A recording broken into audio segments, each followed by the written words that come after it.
What's the deal, YouTube? What's the deal? We're back at it with another banger today. We got a history of evolution. There we go, baby. The history of evolution theory. So I'm about to get into this shit. But before we get into this shit, drop a like for your boy. Y'all been showing some love. I appreciate you. But yeah, let's get into this. Let's go.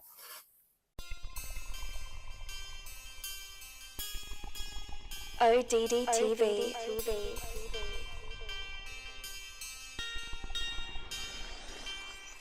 Erasmus Darwin, the grandfather of Charles Darwin, was a Freemason and a member of the Royal Society, and he first proposed the theory of evolution in 1794 in his book titled Zoonomia. Erasmus suggested that all life had evolved from one common ancestor, which over time branched off into all the species we see today. Charles Darwin, also a member of the Royal Society, picked up where his grandfather had left off and continued to mold the theory of evolution. But let's back up a little bit. What is the Royal Society? The Royal Society is a pseudoscientific institution that was founded in 1660 by Freemasons in order to disseminate propaganda that would further benefit the ruling class, and the ruling class wanted God out of the picture. Before the advent of the British Royal Society, science, the study of natural phenomena, and theology, the study of God, were inseparable.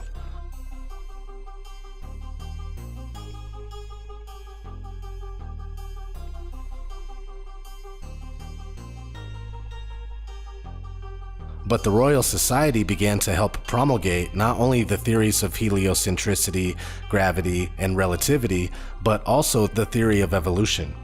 All theories which attempt to push God out of the minds of men, women, and children everywhere. If the theories of heliocentricity and evolution were true, that means the Bible would lose credibility in many areas. Let's watch a clip from a PBS documentary called Evolution. Any contribution to our natural history from the pen of Mr. Charles Darwin is certain to command attention.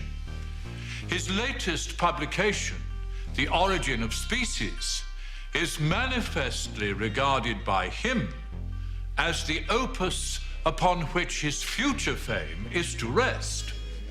Mr. Darwin claims that every living thing, every fish, plant, fungus, fly, elephant, man, turnip, are all equally the lineal descendants of the same common ancestor. Such a notion is absolutely incompatible with the Word of God. Man was made in the image of God and redeemed by the eternal Son. Natural selection is an ingenious theory for denying the working and therefore the existence of the Creator. That's basically it. They put it out there. Now back to Charles Darwin. His book On the Origin of Species was published in 1859, and it later popularized the theory of evolution. According to Darwinism, single cells eventually evolved into invertebrates, which are creatures without backbones like jellyfish, then successfully into fish, then amphibians, then reptiles, and finally mammals. Darwin said this occurred from creatures adapting to environments. If, as evolutionists claim, bacteria evolved successively into invertebrates, then fish, amphibians, reptiles, and then mammals, there must have been countless transitional stages. Think about it.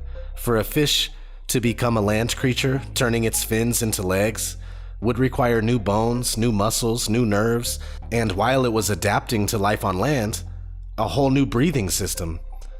Since this supposedly happened from chance mutations, which are very rare events, a massive amount of creatures would have to live and die during the intermediate period.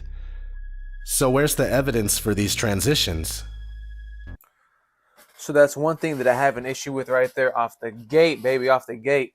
There's a difference between microevolution and macroevolution. One stating that an animal was turning into another animal, which is, we don't experience that. That's complete bullshit. There, you don't see a fucking squirrel turning into a fucking snake. Shit like that don't happen. You see one that's has small adaptations. Now that is true. The other one's small adaptations. That is true. Like, have polar bears develop little wedges in between their fingers to adapt to the environments around them, so they're able to swim through the water more. Stuff like that. Yes, that's testable. You could see that. That's true. But one saying one animal is turning into a complete another animal, and that's complete bullshit. We've never experienced that. We've never seen that. There's no proof of that. So, I mean, they don't make any sense. Among bacteria, invertebrates, fish, amphibians, reptiles, and mammals, there are many thousands of species, but no intermediate species between these groups. That's one reason why Carl Linnaeus, father of taxonomy, the science that classifies living things, was a creationist. Evolutionists try to explain the missing intermediates by saying they all became extinct. It's a convenient way to say we don't have any proof. A better reason for their non-existence is that they never existed. I'm here to tell my people it's time to stop believing bullshit. Just cause a motherfucker tell you bullshit with a straight look on their face. We too old, we too smart, we too motherfucking good to believe shit don't make no fucking sense. You too old to be believing in evolution with your stupid motherfucking ass. Evolution say people came from monkeys, and the question is, why is there still monkeys, you dumb motherfucker, you? Is these the retarded monkeys? They didn't turn into people just yet. Get your stupid ass the fuck out of here. So with all the problems of evolution, I know he's telling a joke. I know they was telling a joke. But there's a lot of truth in that sentence. I'm telling you right now, if they're evolving, and why are they still here? If we evolved from them, are, like what he said, are they the stupid ones? Are they the retarded ones? The ones who don't know how to evolve? I mean, there's a lot of stuff that don't really make any sense. I know there could be a lot of arguments to that. I know. I just don't believe that bullshit. I'm going to keep it G with you. If it smells like bullshit, if it looks like bullshit, if it tastes like bullshit, it's probably bullshit. I'm going to keep it G with you.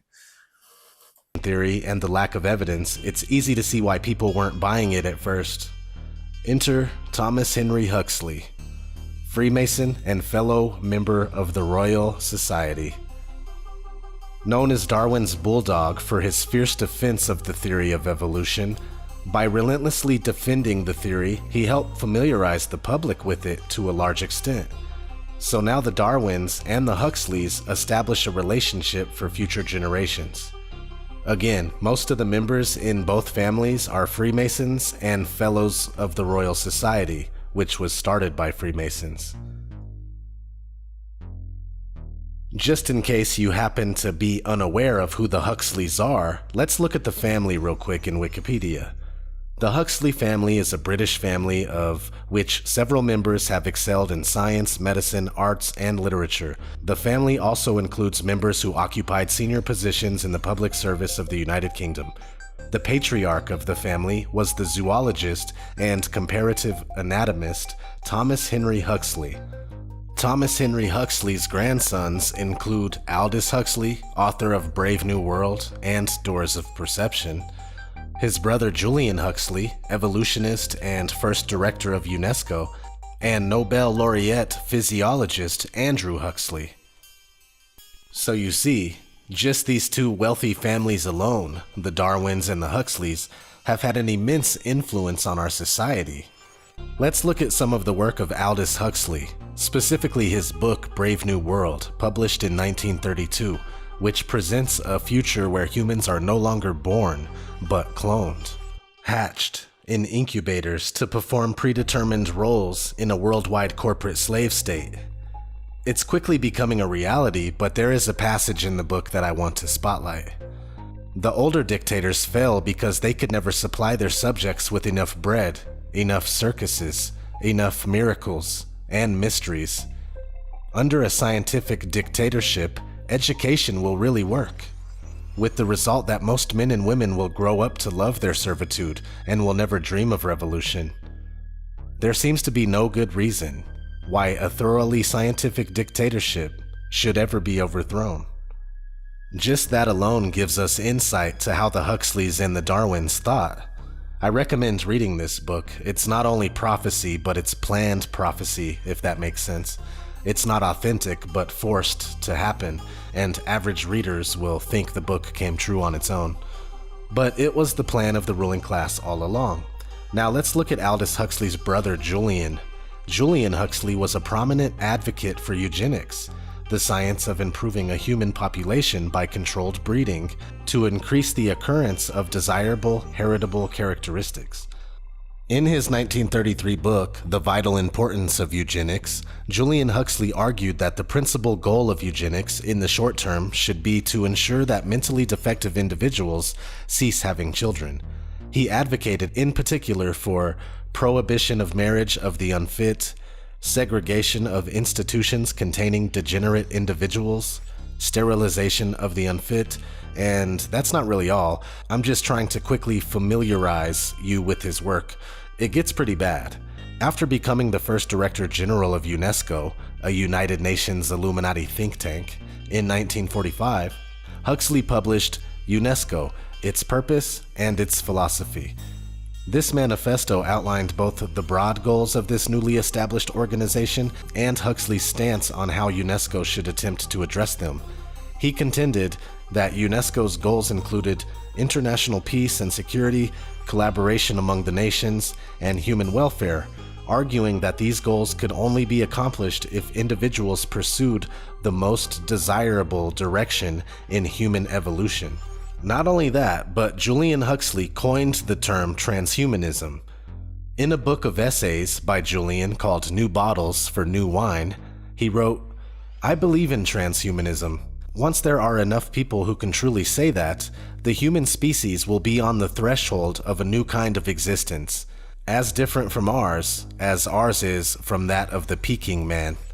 It will at last be consciously fulfilling its real destiny." So there it is. These two ruling class families have been pursuing this agenda for a very long while. And there's multiple people and other families and other secret groups out there. We're only discussing just a couple. I mean, just the agendas out there are rampant and they're being fulfilled all the time.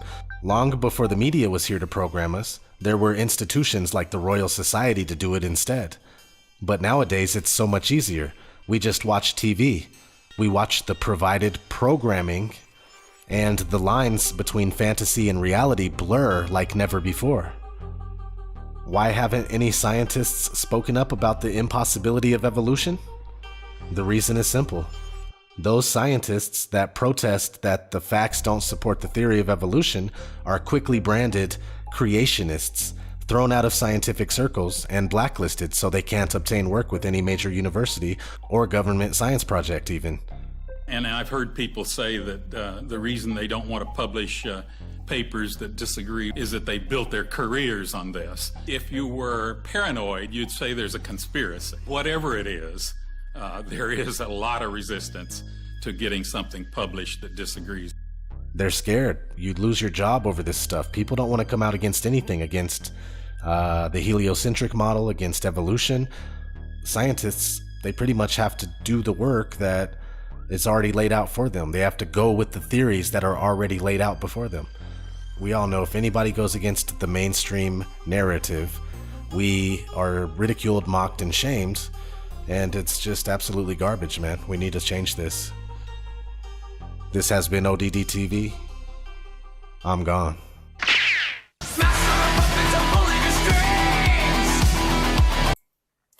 Scene of that video right there. Shit, there's a lot of things we can cover on here.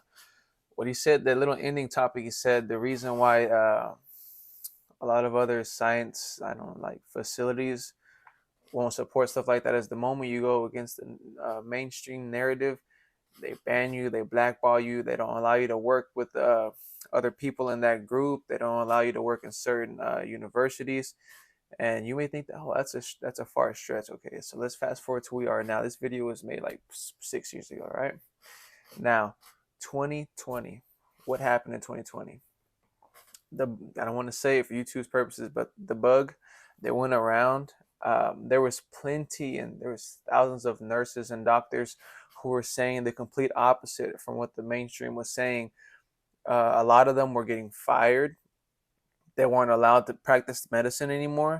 A lot of them like received so much backlash. There was a lot of things going with it. So I mean, for the people who say, "Oh no, man, well, I don't think that's realistic," or people, if it's true, it's true. No, like there's plenty of people that will say like against this. A perfect example. There's a lot of people who don't agree with that theory of evolution, but they don't allow these people to work in certain universities and certain uh, high, I guess I don't know how to say it, high reach little places. Whatever you know what I'm trying to say. The next step higher than the fucking facilities of universities. So they don't allow them to work there.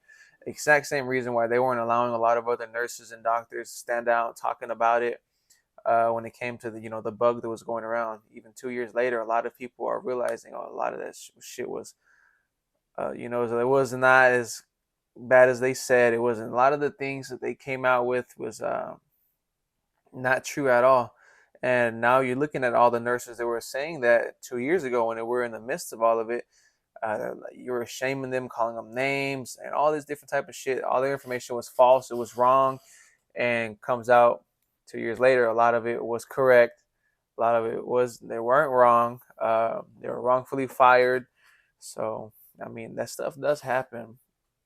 That theory right here that they're talking about is a little bit off. It's a little bit, not a little bit, it's hella off. I do agree that they are trying to take the creator away from all of this. So, I mean, we'll dive into this a little bit deeper.